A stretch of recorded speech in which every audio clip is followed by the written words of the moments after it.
எதிர்நீச்சல் serial இவ்வளோ சீக்கிரம் முடிய போறத பத்தியும் ஏன் நல்லா போயிட்டு இருக்க சீரியலை இப்படி அவசர அவசரமா முடிக்க போறாங்க அப்படின்றத பத்தின சில முக்கியமான விஷயங்களை முதல் முறையா இந்த சீரியல்ல நந்தினி கேரக்டர்ல நடிச்சிட்டு வர நடிகை ஹரிப்பிரியா அவர்கள் ரொம்பவே வெளிப்படையா சொல்லியிருக்காங்க. அதை பத்தி தான் நம்ம இப்ப இந்த வீடியோல தெளிவா பார்க்கலாம். சன் டிவில ஒளிபரப்பாயிட்டு வர சீரியல்கள்ல மக்கள் மத்தியில மிகப்பெரிய வரவேற்பு பெற்று டிஆர்பிலையும் சும்மா பட்டையை கிளப்பின சீரியல் தான் எதிர்நீச்சல். குறிப்பா ஆதி குணசேகரன் அப்படின்ற ஒரு கேரக்டருக்காகவே இந்த சீரியல் டாப்ல இருந்துட்டு இருந்துச்சு. ஆனா யாரு எதிர்பார்க்காத வகையில நடிகர் மாரிமுத்து காலமாயிட்டாரு. அதை தொடர்ந்து அந்த கேரக்டர்ல இப்போ நடிகர் வேல ராமமூர்த்தி அவர்கள் நல்லாவே நடிச்சாலும் ரசிகர்களால நடிகர் மாரிமுத்து அவர்கள் அளவுக்கு ஏத்துக்க முடியல அப்படின்னு தான் சொல்லணும். அதோட விளைவு சீரியலே முடிய போற நிலைமைக்கு வந்துருச்சு. கூடிய சீக்கிரமே இந்த எதிர்நீச்சல் சீரியலோட கிளைமேக்ஸ் எபிசோட் வரப்போறதா சொல்லப்பட்டிருக்கு. இதை பார்த்துட்டு பல ரசிகர்கள் ஏன் சீரியல் முடிக்கிறீங்க அப்படின்னு எல்லாம் கேட்டுட்டு வந்துட்டு இருக்காங்க. இந்த நிலையில இப்போ நடிகை ஹரிப்பிரியா அவர்கள் என்ன சொல்லியிருக்காங்க அப்படின்னா, எதிர்நீச்சல் சீரியலுக்கு கிடைச்ச வரவேற்புக்கு கண்டிப்பா 1500 எபிசோடுக்கு மேல போயிருக்கு, மிகப்பெரிய சாதனை படைக்கும்னு நாங்க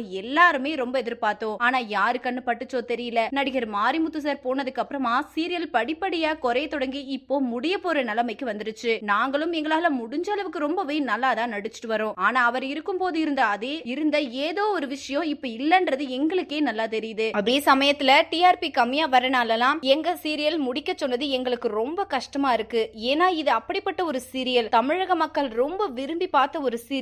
அத போய் இப்படி அவசர அவசரமா முடிக்கிறதெல்லாம் கொஞ்சம் கூட நியாயமே இல்ல. குறிப்பா என்னால இது ஏத்துக்கவே முடியல. நாங்களும் எவ்வளவோ சொல்லி பார்த்தோம், ஆனா யாருமே கேட்கல.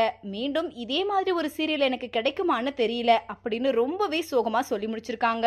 இந்த வீடியோவை பார்த்துட்டு இருக்கிற நீங்க நடிகை ஹரிப்பிரியா சொல்லியிருக்கிற இந்த விஷயத்தை பத்தி நீங்க என்ன நினைக்கிறீங்க அப்படின்னு உங்களோட கருத்துக்களை கீழே உள்ள கமெண்ட் செக்ஷன்ல ஷேர் பண்ணுங்க. இந்த வீடியோ பிடிச்சிருந்தா லைக் பண்ணுங்க, ஷேர் பண்ணுங்க. மேலும் இது போன்ற பல செய்திகளை தெரிஞ்சுக்க நம்ம சேனலை மறக்காம சப்ஸ்கிரைப் பண்ணிக்கோங்க.